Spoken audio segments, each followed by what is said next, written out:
ihr kreativen Mäuse und welcome back hier auf meinem Kanal. Heute mal eine etwas ungewohnte Location bzw. Hintergrund. Ich habe es mir hier nämlich schon ein bisschen gemütlich gemacht mit einem Kaffee, einen Cappuccino. Es ist schon super herbstlich draußen, wenn ich rausschaue. Die Bäume an meinem Fenster sind alle schon gelb und verlieren ihre Blätter. Und ich finde ja, wenn der Herbst so richtig schön ist, also wenn die Jahreszeiten an sich schön ist, dann fühle ich das schon auch sehr. Deswegen habe ich es mir hier gemütlich gemacht. Ich habe auch sogar eine Wärmflasche mir fertig gemacht. Und deswegen dachte ich mir, es ist jetzt irgendwie auch die Jahreszeit, wo man wieder nähen kann, ohne schlechtes Gewissen zu haben, weil das Wetter draußen nicht gut ist. Deswegen zeige ich euch einfach mal Schnittmuster, die ich im Herbst gerne nähen möchte. Ich muss sagen, vielleicht drehe ich dieses Video auch so ein bisschen für mich, so als Inspiration, was ich denn nähen könnte. Und ich hoffe, ich kann euch dann auch ein bisschen inspirieren. Ich habe auf jeden Fall eine tolle Auswahl für euch zusammengesucht. Ein paar Basics, besondere Sachen. Aber man kann auch alle Schnittmuster zusammen kombinieren zu einem Outfit oder zu mehreren. By the way, nicht wundern, wenn ich immer mal wieder ein bisschen nach rechts schaue, da steht mein Laptop, damit, wenn ihr die Bilder eingeblendet seht oder die Schnittmuster, dann sehe ich die parallel hier auf meinem Laptop. Lecker. Das Besondere an diesem Video hier ist, dass ich euch verschiedene Schnittmuster vorstellen werde von vielleicht auch ein paar Designerinnen, die ihr noch nicht kennt. Und es werden auch ein paar kostenlose Schnitte dabei sein. So eine bunte Mischung.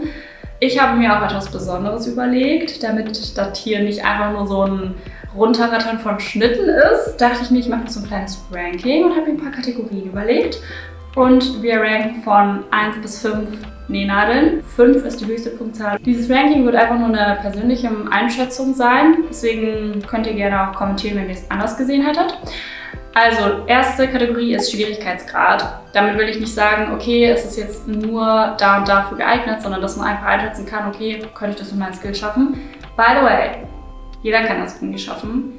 Wenn ich überlege, mit welchen Sachen ich angefangen habe zu nähen, ich habe mir natürlich immer die schwierigsten Stoffe und schwierigsten Schnitte überlegt und ich habe es auch geschafft. Dann, zweite Kategorie, für wen ist es geeignet? Ich würde es jetzt einfach mal in Anfängerinnen, Fortgeschrittene und Profis kategorisieren. Wenn ihr bessere Ideen habt, wie ich das Ganze nennen kann, let me know. Dritter, die Dauer für das Projekt, auch eine ganz gute Einschätzung. Dann auch ungefähr so Stoffverbrauch oder wie viel Materialien man benötigt. Und was ich eigentlich auch noch ganz interessant finde, ist Alltagstauglichkeit oder Wow-Effekt. Eine Kategorie habe ich bewusst rausgelassen, und zwar die Preiskategorie. Denn ich möchte das irgendwie nicht beurteilen, ob etwas teuer ist oder nicht. Klar kann man das irgendwie schon auch machen, aber weil ich finde, da gibt es zwei Seiten. Ich weiß, wie viel Arbeit Schnittmusterdesignerinnen da reinstecken, um irgendwie etwas Schönes, und es ist ja auch dann ihr Design, um was Schönes zu kreieren. Andererseits verstehe ich natürlich auch, wenn man auf der anderen Seite sitzt und näht und schon so viel ausgegeben hat und sich denkt, boah ja, keine Ahnung. Deswegen habe ich mich einfach da bewusst zu entschieden, es nicht zu machen. Das kann jeder selbst beurteilen, ob er das Geld ausgeben möchte oder nicht. Hier dient alles nur zur Inspiration, damit ihr nicht nur die Schnittmuster an sich seht, sondern auch euch vorstellen könnt, ja, super Julia, jetzt hast du da Schnitt rausgesucht. Ich habe aber kein gutes Vorstellungsvermögen. Ich habe auch versucht, ein paar Stoffe rauszusuchen, beziehungsweise euch Stofftipps zu geben und auch Styling-Tipps, damit ihr direkt Ideen habt, wie ihr diese tollen Sachen stylen könnt. Ich habe die 12 Schnitte, davon 4 kostenlose. 4 kostenlose! What the fuck? 4 kostenlose und 8 zum Kaufen habe ich euch rausgesucht und kategorisiert, und zwar Kleider, Oberteile, Unterteile, Accessoires. So, also fangen wir an mit den Kleidern. Hier habe ich einen wunderschönen Schnitt von Sew It Yourself gefunden, und zwar ein schönes, ja, sagt man T-Shirt-Kleid? Ich weiß nicht, mit einem richtig schönen Schlitz. Vor allem auch irgendwie an so cozy Tagen richtig schön. Man kann es zu Hause tragen, aber man kann es auch zum Rausgehen tragen mit einer schönen Strumpfhose, Stiefeln vielleicht auch, oder man macht es ganz anders mit einer Weste drüber oder einer schönen Jacke. Da gibt es richtig viele Kombinationsmöglichkeiten, und ich finde auch ein schönes Basic, und man kann es auch beliebig machen, finde ich. Also man kann es vielleicht auch kürzer nähen, länger, mittig, passend zu deinen Stiefeln anpassen oder Schuhen oder wie auch immer. Und das ist eigentlich auch ein perfekter Schnitt, wenn du einfach nur ein T-Shirt haben willst, dann machst du halt, theoretisch kannst du auch 2 Teile draus machen, Rock und T-Shirt geht auch. Kommen wir zum Ranking, Schwierigkeitsgrad. Ich würde sagen, Also, wenn man gerade anfängt, ist es ja schon ein Stretch-Stoff. Ich würde es vielleicht ins Mittelfeld tun, vielleicht eine 2 von 5, weil man vielleicht ein bisschen überfordert sein könnte mit dem Stretch-Stoff. Aber keine Sorge, man kann hier sehr gut mit dem Zickzackstich arbeiten. Wenn man Overlock hat, natürlich noch besser. Zickzackstich an der normalen Nähmaschine geht auch. Für wen ist es geeignet? Ich würde sagen, für die Mäuse, die gerade auch mit dem Nähen anfangen. Why not? Traut euch. Nähdauer ist auch Kategorie schnelleres Projekt. Deswegen eine Nähnadel ist für mich eine Stunde, da braucht man schon länger. Ich würde sagen, auch 2, weil vielleicht will man es im Ausschnitt noch schön versäubern und deswegen könnte man sich da schon mal ein bisschen länger aufhalten. Stoffverbrauch und Materialien. Tatsächlich braucht man vor allem den Stoff. Ich habe jetzt ungefähr so 2 Meter, würde ich jetzt schätzen. Deswegen völlig im Rahmen, wenn man sich da so ein schönes Stöffchen hüllt. Stoff holt. Alltagstauglichkeit oder mehr ein Design-Wow-Effekt. Ich würde sagen, es geht in die Alltagstauglichkeit, ist ein super tolles Basic, was man aber auch richtig schön mit Accessoires und anderen Kleidungsstücken aufwerten kann. By the way, was vielleicht auch gar nicht so unwichtig ist, So It Yourself hat auch YouTube-Anleitungen zu ihren Stückmustern. Deswegen finde ich eigentlich auch mega, wenn man gerade auch anfängt oder mal auf dem Schlauch steht, wie man das nähen soll und irgendwie vielleicht nicht die Anleitung verstehen sollte oder whatever. Auch nochmal ein Pluspunkt. Ja, welche Stoffe könnte man sich da so vorstellen? Ich habe mal ein paar aufgeschrieben. Strickstoffe, also Viskose-Strickstoffe, Rippenstrick, Baumwoll-Jersey, alles, was so ein bisschen Stretch-Anteil hat. Ich finde halt da so ein Strick schon schön zu dem Kleid. Aber nach Gusto was Elastisches. Das nächste Kleid ist ein kostenloses Schnittmuster von Mood Fabrics. Eventuell hat mich neben dem Design auch der schöne Braunton überzeugt. Ich finde, das ist ein richtig schönes Design. Ich liebe aber auch so Sachen, die irgendwie ein bisschen gerafft sind. Weil vor allem, ja, wenn man dann vielleicht mal so bei seinem Herbstspaziergang einen schönen Kuchen noch isst, dann muss man sein Bäuchlein muss man nie verstecken. Das ist einfach was ganz Natürliches. Aber ich mag irgendwie Raffungen, weil die manchmal so nochmal schön die Körperform hervorheben. Ich mag das einfach gerne, vor allem auch so in der Hüfte und sowas. Vor allem könnt ihr euch hier den Schnitt runterladen und es gibt auch auf Mood Fabrics immer noch eine Anleitung, auch mit Bildern dazu. Finde ich auch sehr cool. Manchmal ist es ein bisschen kurz gehalten, aber die wichtigsten Schritte sind eigentlich fotografiert und dann auch aufgeschrieben. Kommen wir mal zum Schwierigkeitsgrad. Das Kleid hat, glaube ich, einen Reißverschluss. Deswegen, und diese Raffung. Es ist alles machbar, aber deswegen würde ich es vielleicht sogar schon eher in eine 3 von 5 reinsortieren. Für wen ist es geeignet? Ich glaube eher für die, die schon mal Einzelprojekte gemacht haben. Wie gesagt, bitte fühlt euch nicht gejudged oder ihr könnt das alles machen und vielleicht fühlt ihr euch auch angespornt deswegen. Ich möchte hier einfach nur mal eine Einschätzung geben, weil manche sich ja gerne daran orientieren. Ich würde sagen, vielleicht schon welche fortgeschrittenere Nähdauer würde ich, glaube ich, 3 von 5 geben. Ich brauche für Sachen auch einfach immer ein bisschen länger und wenn da ein Reißverschluss drin ist, dann gebe ich mir da irgendwie auch immer Mühe, dass der irgendwie auch schön drin ist und da brauche ich dann einfach länger für. Stoffverbrauch und Materialien. An sich brauchen wir den Stoff und den Reißverschluss, deswegen das geht, aber wir brauchen, glaube ich, schon, was habe ich mir da aufgeschrieben? Ich habe mir schon so 2,5 bis 3 Meter aufgeschrieben. Naja, aber weil der Stoffverbrauch schon bis zu 3 Meter gehen kann, würde ich dem auch, ja, das ist jetzt kein kleines Projekt, auch eine 3 von 5 geben. Alltagstauglichkeit oder Designmoment, ich würde sagen, es ist mehr ein Designmoment mit dieser Alltagstauglichkeit und dem Design-Wow-Moment. Vielleicht bin ich bei der Kategorie auch nicht die Norm, weil ich würde schon auch besondere Outfits im Alltag tragen. Ich denke mir nur so, ach komm, ich habe da jetzt Bock drauf, ich trage das auch. Aber ich finde, es ist schon etwas mit der Raffung, was Besonderes, was Schickes. Kann man auch mal zum Abendessen anziehen, kann man aber auch mal in die Arbeit anziehen. Meine Meinung. Ich finde, wir können auch slay in die Arbeit gehen. Weil wir es können. Ich finde, das Kleid kann ja irgendwie auch cooler kombiniert werden. Vielleicht auch mit einer coolen Jacke irgendwie so, mit einer Crop-Jacke. Dann vielleicht auch lässigeren Schuhen. Aber auch schick natürlich mit hohen Schuhen und vielleicht einem schönen Mantel oder sowas. Welche Stoffe sehe ich hier? Ich glaube, sie haben ein Polyesterkrepp dafür ausgesucht. Ja, es hat hinten einen Reißverschluss, aber vielleicht würde ich auch mit so ein bisschen festerem Jersey gehen. Also mit so Stoff mit ein bisschen Elastananteil. Geht natürlich auch Viskose, der aber nicht zu dick ist. dass man schön raffen kann. Ist, glaube ich, auch ganz angenehm, irgendwie auch so zum Bewegen und so. Kommen wir zu den Oberteilen. By the way, ganz vergessen, ich verlinke euch die Schnitte auch in der Infobox, auch wo ihr sie kaufen könnt. Manchmal ist es auf deren eigenen Webseite, bei Etsy, bei anderen Seiten. Und schaut doch gerne auch immer noch mal bei dem Instagram- oder YouTube-Kanal, je nachdem, von den Designerinnen vorbei. Die freuen sich bestimmt auch. Fangen wir an mit dem T-Shirt Freya von Magical Weave. Ich finde, es ist so ein schönes T-Shirt. Ich kenne den Schnitt schon ein bisschen länger und shame on me. Ich will den schon so lange nähen und habe es immer noch nicht gemacht. Hier wären wir wieder bei den Raffungen, die ich einfach so toll finde. Und irgendwie alles so schön nochmal richtig schöne Figur machen. Und das Design macht es irgendwie direkt auch aufregend. Man kann eine normale Hose, eine Jeans, was auch immer anziehen und man zieht das T-Shirt dazu an und man hat direkt so ein auffälliges T-Shirt. Aber nicht so in your face, sondern eher so, man kann schick oder cool tragen und es kann auch irgendwie auch ein schönes Basic sein. Man kann sich das in allen Farben machen, sehr, sehr toll.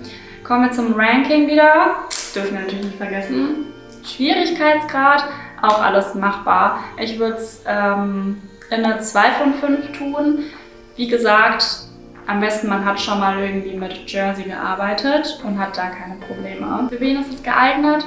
Ja, ich würde sogar sagen, schon auch für Anfängerinnen. Why not? Das ist ein T-Shirt. Nähdauer auch völlig okay. 2 von 5. Stoffverbrauch hält sich auch im Rahmen. Man braucht natürlich mehr als bei einem T-Shirt, weil es ja gerafft ist. Man braucht ein bisschen mehr Stoff, aber ich würde so sagen, mit 1,5 Meter kommt man, glaube ich, locker hin. Alltagstauglichkeit, Design, Wow-Moment. Ich würde es in die Mitte tun. Ich würde es im Alltag tragen, aber ich finde auch zum Essen gehen auch was richtig Schönes. Mit so tollem Schmuck oder sowas und einem schönen Rock.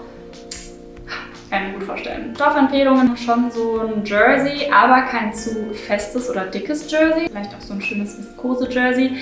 Warum nicht zu dick? Weil ich glaube, wenn es ein zu dicker Stoff ist, dann sind die Raffungen nicht schön. Ein weiterer Schnitt, den ich auch wunderschön finde, ist von Sew It Yourself again.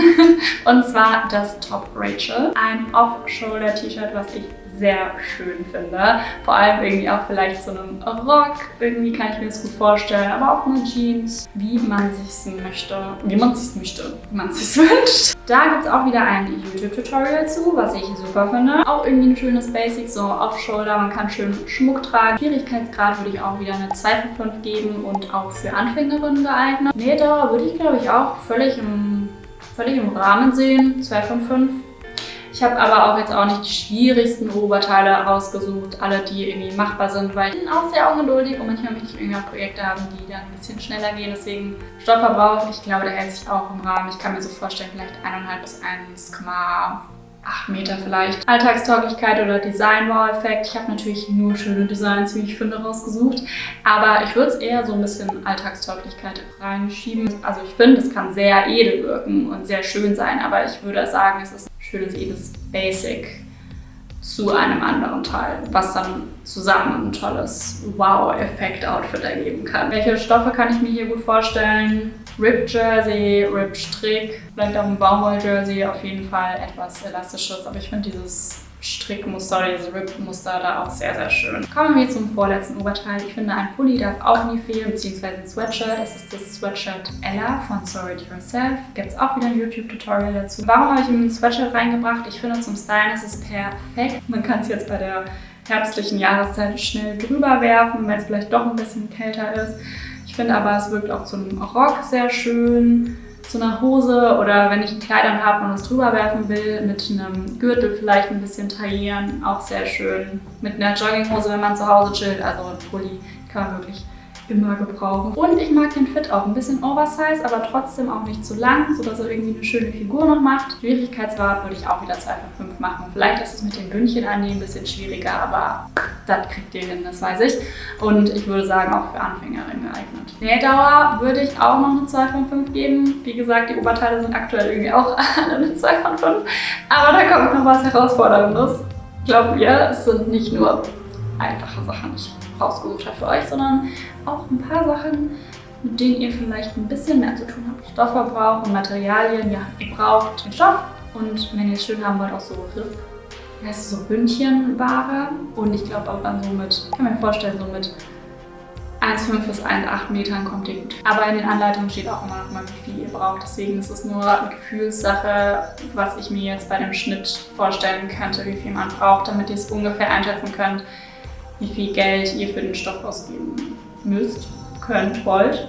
Alltagstauglichkeit oder Design-Wow-Effekt. Ja, ich würde sagen, es ist klar, es ist ein alltagstaugliches Basic-Element, was man immer gebrauchen kann. Ich bin ja auch immer Kategorie mehr Stoff kaufen, als man braucht, weil wenn man sich doch mal verschneiden sollte, dann hat man immer noch ein bisschen Notfallstoff. Und es ist nicht so, als wäre sowas nicht schon mal passiert. Was für Stoff kann ich empfehlen? Und zwar Sweatstoffe, Sommersweat, Stricksweat, Baumwoll-Jersey, irgendwie ein bisschen was Dickeres, vielleicht auch French Terry, irgendwas Schönes, Gemütliches. Jetzt kommt noch ein Design, was 2 Schnittmuster beinhaltet, und zwar 2 kostenlose. Ich habe euch das eigentlich rausgesucht, weil ich das Oberteil richtig toll finde, aber die Kombination mit dem Unterteil finde ich auch mega, und es ist dann auch ein super Übergang von Oberteil zur Kategorie Unterteile. Die Firenze Blouse and Hose, also die Florenz-Bluse und passende Hose dazu. Beide sind kostenlos von Mood Fabrics, findet ihr auf deren Seite. Ich habe die Bluse gesehen und dachte mir, wow, das ist mal ein Statement. Ich finde das Outfit sehr toll. Es ist vielleicht Geschmackssache, was das Muster angeht, aber so eine schöne klassische Bluse, hier finde ich auch das Design mit der Schleife sehr schön, kann man natürlich auch weglassen, aber so eine schöne Edelbluse, finde ich, gehört auch in so eine Capsule Wardrobe. Und vielleicht, wenn man mal sagt, okay, ich hätte gerne was Aufregenderes, was ich entweder mal zum Abendessen anziehen kann oder auch in die Arbeit mit einer normalen Jeans vielleicht. Ich finde auch diese Hose sehr schön dazu, die ist so schön weit. Meine weite Hosen sind ja gerade im Trend, aber irgendwie trotzdem so flowy. Vielleicht haben mich auch die Farben überzeugt, weil es ein bisschen herbstlich aussieht. Ich ranke die Sachen jetzt mal ein bisschen zusammen, jetzt nicht einzeln, weil sie ein Outfit sind. Schwierigkeitsgrad her, vom Schnitt her gut machbar. Ja, es kommt auf den Stoff drauf an. Die Bluse ist aber machbar. Ich würde ihr eine 3 von 5 geben. Mit dem Hosenstoff, wenn ihr hier so einen flowy Hosenstoff nehmt und den Bund dran macht mit dem Reißverschluss, also ich glaube mit fortgeschritten, ist man schon ganz gut dabei, das ist machbar. Nähdauer, also ich kann mir vorstellen, dass ich da schon länger für brauche, weil ich mir dann auch Zeit nehme, um den Stoff schön zu verarbeiten. Ich würde es in einer 3 oder in einer 4 sehen tatsächlich. Ja, Stoffverbrauch und Materialien. Wir brauchen hier schon ein bisschen mehr Stoff, und wenn wir die Hose mit reinnehmen, auch ein bisschen mehr Material, Reißverschlussknopf. Und ich glaube, wir brauchen auch allein schon für die Hose, kann ich mir vorstellen, dass man doch schon so 2,5 Meter braucht, und für die Bluse auch so mit den ausladenden Ärmeln. Und wenn man das noch dazu macht, 2 bis 2,5 Meter, ist ein teureres Projekt dann. Beziehungsweise kommt drauf an, was man natürlich für Stoff nimmt. In dem Beispiel haben sie, glaube ich, Seide genommen für die Bluse. Dann ist es natürlich ein teures Projekt. Dieses Outfit würde ich mehr in die Schiene Design-Wow-Effekt schieben. Das ist mal was Besonderes. Aber je nachdem, mit welchem Stoff oder welcher Farbe man die Bluse macht, kann man die natürlich auch im Alltag tragen. Die Hose natürlich auch. Aber ich sehe es jetzt mal in dem Gesamtbild mit diesem Stoff. Ich würde sagen, das ist ein Design-Highlight. Stoffe, ja, so leicht fallende Stoffe. Ihr könnt natürlich Seide nehmen. Ich sehe da aber auch eine schöne Viskose oder ein Viskose-Satin-Stoffe bei Hose und bei Bluse. Machen wir weiter mit der Hose Patli von Tela Becha. Ich hoffe, ich habe es richtig ausgesprochen. Ich finde das ein sehr schönes Design mit weiten Beinen und jetzt auch irgendwie zum Herbst perfekt. Die Hose passt auch zu allen Oberteilen, die ich rausgesucht habe. Das ist auf jeden Fall nochmal ein anderer Schnitt als die Hose zu der Bluse mit diesem Outfit, weil die ist viel weiter und eher so für leichter fallenden Stoff geeignet. Und hier kann man irgendwie schon mal zu einem etwas besseren Stoff greifen. Schwierigkeitsgrad, auch alles super easy, aber ich würde sagen, eine Hose ist jetzt schon ein bisschen anspruchsvoller als ein Sweatshirt, deswegen würde ich 3 von 5 geben und auch für Fortgeschrittene geeignet. Klar, wie gesagt, wieder als Anfängerin kannst du natürlich auch jederzeit dran trauen. Nähdauer würde ich vielleicht eine 3 von 5 sagen, wegen dem Bund. Aber die Beine an sich sind eigentlich, also verbunden ist alles easy. Stoffverbrauch und Materialien. Ich glaube, man braucht hier schon mindestens 1,8 Meter bis 2,5, je nachdem. Und dann natürlich Reißverschlussknöpfe. Dann eventuell auch wieder was zum Verstärken. Deswegen ja, mittleres Ding so. Vom Materialverbrauch. Das ist eine schöne Basic-Hose, die sehr stilvoll getragen werden kann. Was für Stoff sehe ich hier? Ich würde sagen so mittelschwer bis leichte Webbar. Ja, Baumwolle, Viskose, Leinen ist wahrscheinlich eher für den Sommer, aber why not?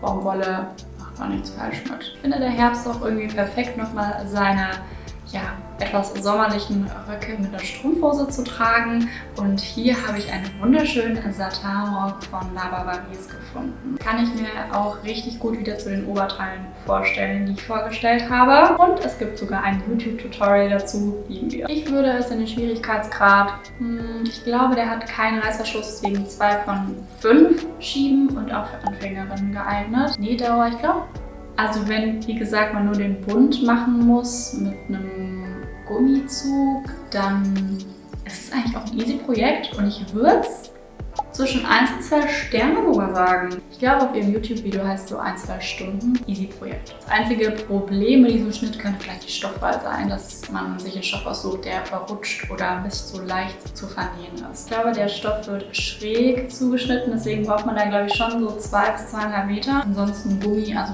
völlig im Rahmen. Also es ist ein Basic Rock, aber man kann da richtig tolle Looks machen. Kommt natürlich auch wieder auf die Stoffwahl auf an, klar. Hier kann man sogar mit Viskose arbeiten, Satin, also so Viskose-Mischungen.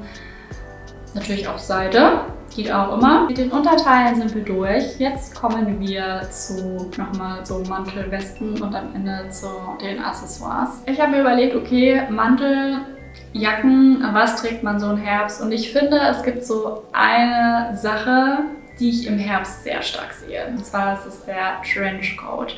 Und ich selbst will schon so lange einen schwarzen Trenchcoat nähen. Habe ich es gemacht? Nein. Aber das Video dient ja auch für mich zur Inspiration. Und deswegen habe ich einen Trenchcoat von Bara Studio rausgesucht. Ein Trenchcoat Cara. Es gibt wieder ein YouTube-Video dazu. Ich finde, ja, das Design ist einfach gelungen. Es ist, glaube ich, schon auf jeden Fall alles machbar, aber aufwendiger. Das ist auf jeden Fall für Fortgeschrittene bis Profis vielleicht auch.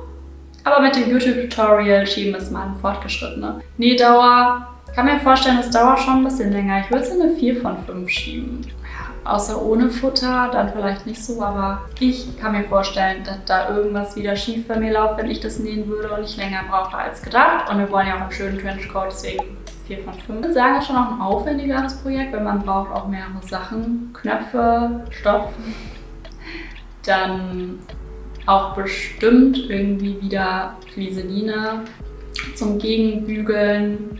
Man muss schon ein bisschen was einkaufen. Ich kann mir vorstellen, dass man hier schon auch 3 Meter Stoff benötigt. Das ist irgendwie, gehört zu den Basics, aber ich finde es schon auch ein Design-Highlight. Man kann es sehr basic stylen. Ich finde es auch sehr schön. Mit einem Rock, Strumpfhose und Stiefel sehe ich es schon auch. Auch wieder super vielfältig einsetzbar. Oder mit den Kleidern vom Anfang. Finde ich auch toll. Deswegen, ich würde es eher in so ein Design-Highlight schieben. Bei dem Stoff können wir uns für den typischen Trenchcoat-Stoff entscheiden. Das ist der Gabardine. Ich weiß nicht genau, wie man ihn ausspricht, den Stoffnamen, aber ich schreibe ihn hier mal hin.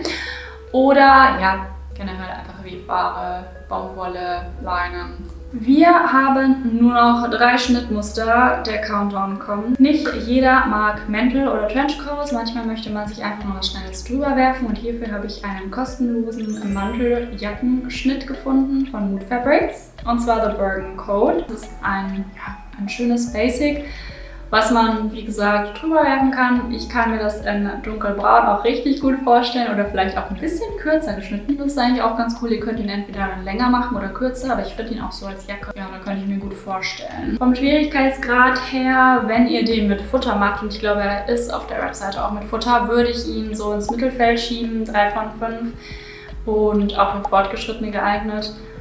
Ihr könnt ihn bestimmt auch ungefüttert machen, dann ist es natürlich einfacher. Nähdauer, wie gesagt, mit dem Futter und dem Kragen zwischen 3 und 4 von 5. Je nachdem, wie lange ihr den Mantel oder die Jacke machen wollt, braucht ihr vielleicht so 2 bis 2,5 Meter an Stoff. Dann natürlich noch Futterstoff, Knöpfe. Und ich würde es als alltäglichen Look sehen. Einfach irgendwie als schönes Herbst-Basic. Und da könnt ihr auch einen schönen Wollstoff nehmen oder Baumwolle. So ein Bouclé kommt bestimmt schön. Ihr könnt auch einen Teddy-Plüsch nehmen oder halt typisch so ein Wollwalk.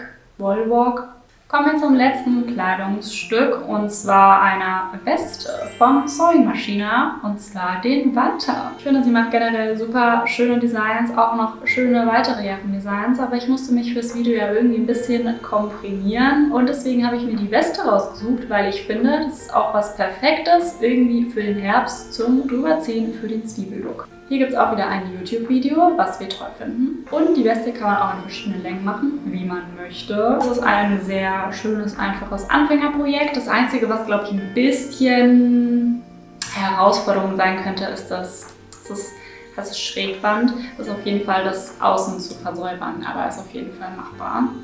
Man braucht vielleicht nur ein bisschen mehr Zeit. Ist für Anfängerinnen geeignet und von der Nähdauer würde ich eine 2 von 5 geben. Stoffverbrauch hält sich, glaube ich, auch voll in Grenzen. Ich kann mir vorstellen, wenn man sie kurz macht, braucht man einen halben Meter bis höchstens einen Meter. Eigentlich ein super Projekt. Ihr braucht den Stoff und dann das Schrägband. Perfekt für den Alltag, also ein schönes Add-on-Kleidungsstück, was man zum Kombinieren super nutzen kann. Wird auch, wie gesagt, zu dem Kleid, das von Sew It Yourself schön oder wenn sie ein bisschen fresher wird, über einen Pulli oder sowas. Sehr süß. Von den Stoffen, da könnt ihr euch auch irgendwie inspirieren lassen. Ich finde auch so Teddyjacken schön. Viele machen es ja auch aus so Steppstoff oder die machen was Dünneres oder nochmal so aus Wolle, Baumwolle, was euer Herz begehrt. Und da wir ja schon jetzt einige schöne Kleidungsstücke haben, aber ein Outfit natürlich erst komplett wird, wenn wir auch Accessoires haben, dachte ich mir, ich suche noch eine schöne Tasche raus. Ich habe mich für die Jane Shoulder Bag von Selfmade entschieden, weil ich dachte mir, ich wähle vielleicht eine größere Tasche, denn wir werden im Herbst ja wahrscheinlich wieder einen Zwiebellook anhaben und wenn es dann doch mal wärmer wird, weil die Sonne rauskommt, können wir dann unseren Pulli oder sowas reinstopfen in die Tasche. Es ist ein super Anfängerprojekt, also auch easy zu nähen. Ich würde sogar hier mit dem Ganzen mal, damit wir hier auch mal eine breite Range haben, eine 1 von 5 ist für Anfänger geeignet. Braucht vielleicht 1-2 Stunden, also Nähdauer auch 1 von 5. Wobei, wenn wir Futter machen, ich sage mal eine 2 von 5. Stoffverbrauch hält sich auch in Grenzen, so ein halber Meter, vielleicht 60 cm, je nachdem wie lange ihr den Henkel haben wollt oder ob ihr es größer machen möchtet. Wir brauchen ja den Außenstoff, vielleicht wollt ihr es, je nachdem wie dick der Außenstoff ist, vielleicht nochmal verstärken und Futter oder einen Knopf noch zum Zumachen. Das könnt ihr ganz nach eurem Belieben entscheiden. Das ist eine alltagstaugliche Tasche, die je nach Stoff, aber natürlich auch das Outfit aufwerten kann. Ja, ich kann mir hier gut Webbare vorstellen, vielleicht auch Gobelin und was ich auch, glaube ich, cool fände, wäre Kunstleder, vielleicht so ein dunkelrot. Und mit dieser Tasche haben wir jetzt alle 12 Schnittmuster für den Herbst, die ich mir gut vorstellen könnte, was auch so Basics sind, die man auch in den nächsten Herbstjahren tragen kann. Super kombinierbar sind, finde ich auch irgendwie immer wichtig. Vor allem, wenn man sich ja dann doch so viel Mühe gibt, dass es irgendwie auch so Sachen sind, die man kombinieren kann. Ich hoffe, ihr habt jetzt auf jeden Fall Lust, euch die Schnitte mal anzuschauen oder 1-2 Sachen davon zu nähen. Und ich würde mich natürlich auch über Feedback freuen, wie ihr das Ranking fandet. Vielleicht habt ihr noch andere Ranking-Kategorie-Ideen, vielleicht auch lustige Sachen, fände ich auch cool. Oder dass wir das rausstreichen mit Anfänger, Fortgeschritten und Profis. Vielleicht hören wir da nochmal andere Worte. Ich freue mich auf jeden Fall, wenn ihr bis hierher geschaut habt. Vielleicht auch ein Abo oder Like da lasst. Schaut doch gerne auch mal auf meinem Instagram vorbei. Da zeige ich euch noch mehr Nähsachen. Und ja, ich würde sagen, bis zum nächsten Mal und macht euch einen schönen, cozy Herbsttag.